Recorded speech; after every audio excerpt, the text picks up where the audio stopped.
In the future, time travel is outlawed, used only in secret by the largest criminal organizations.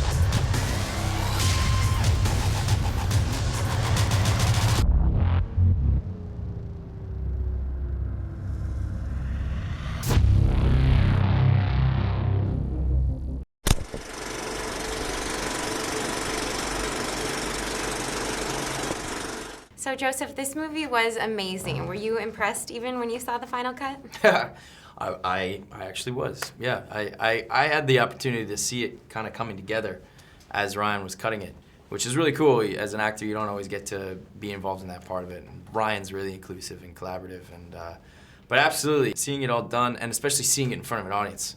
We had a premiere at the Toronto Film Festival a week or two ago and played it for 2,000 people, and I just love seeing a movie with a crowd of people. To me, that's the reason to go to a cinema. It's not for the big screen or the 3D or any of that stuff. To me, the point of going out is to be with a crowd of folks. The collective and whoa. Yeah, there's no replacing it. And I love watching movies at home, don't get me wrong. I do it all the time. But there's nothing like watching it as part of an audience. So between this movie, Inception, Dark Knight, you're really becoming quite the action hero. Whoa. Was that something you had aspired to? No, to be honest, not really. I mean, I like all kinds of movies. I have a pretty eclectic taste in what I like to watch. You know, I was just focused on the stories and the filmmakers. Coincidentally, several of the last few ones were sort of action-oriented. Now, I read that you actually adapted your character to look like Bruce. Obviously, we saw all the makeup, and you watched his movies to learn his mannerisms.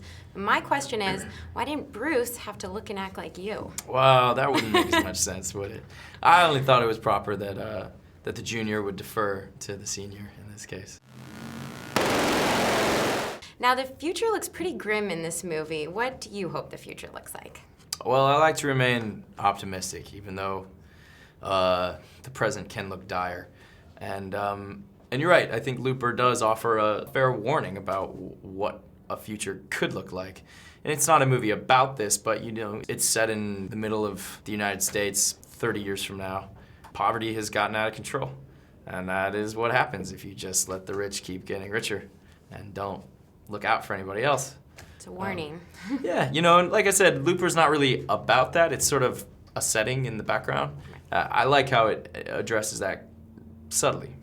So you not only starred in this, you also executive produced it, and I heard you're a screenwriter as well. You've got Jons Addiction coming out. You're like, oh, I do that too, I guess. No, I didn't write anything on Looper. Thank you for bringing up Jons Addiction. It is something I'm really proud of, and I wrote it, and we just finished shooting it. I directed it, and Scarlett Johansson and Julianne Moore are in it. They're both fantastic in the movie, and we're in the process of editing it now. And I had a ball getting to finally write and direct one. Very excited to see that. We both know how this has to go down. So why don't you do what old men do and die? Why don't you just take your little gun out from between your legs and do it, boy?